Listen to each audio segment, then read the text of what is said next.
ఉండవలసిందే. దేవుని స్తోత్రం. మరి ప్రసంగి చెప్పినట్లుగా అన్నిటికీ సమయం ఉండవలసిందే.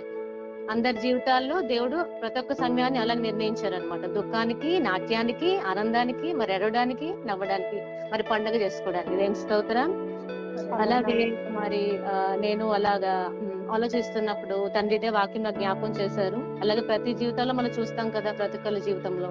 అలాగే మళ్ళీ 11వ అధ్యాయం కూడా చూద్దామండి. నేను చదువుతాను, మీరు చూడండి.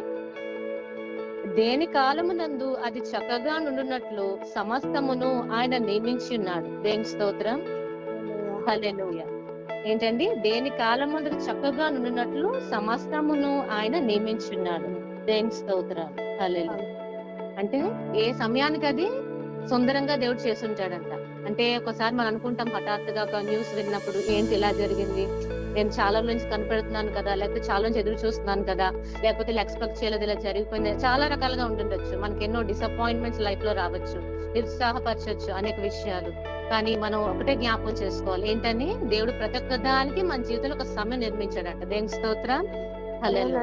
ప్రతి జీవితంలో అలాగే నెరవేరుతుందండి. మనం అనుకుంటాము, అంటే కొన్ని విషయాల కోసం మనం ప్రార్థించవచ్చు, మనం బాగా ఎక్స్పెక్ట్ చేయొచ్చు, బాగా విశ్వాసంతో ఉండొచ్చు. కానీ మనం చూసింది, మరి విన్నది, మరి కలిగింది వేరేది అయ్యుండవచ్చు.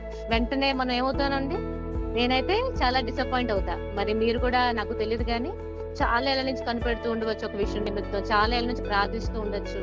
ఒకేసారి అన్నది వ్యతిరేకంగా జరిగింది అనుకోండి, వెంటనే మనం కృంగుదల్లోకి వెళ్ళిపోతాం. అవును కదండి? కానీ ఆ దేవుడు మనల్ని ఎప్పుడు కృంగిపోనివాడండి. దేవుని స్తోత్రం. మన ఎల్లప్పుడూ బలపరిచేవాడు మన తండ్రి. దేవుని స్తోత్రం.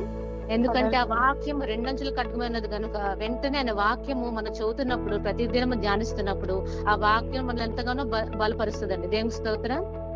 ఆ వాక్యమే దేవుడే ఉన్నాడు కనుక ఆయనే బలపరిచేవాడు. దేవుని స్తోత్రం.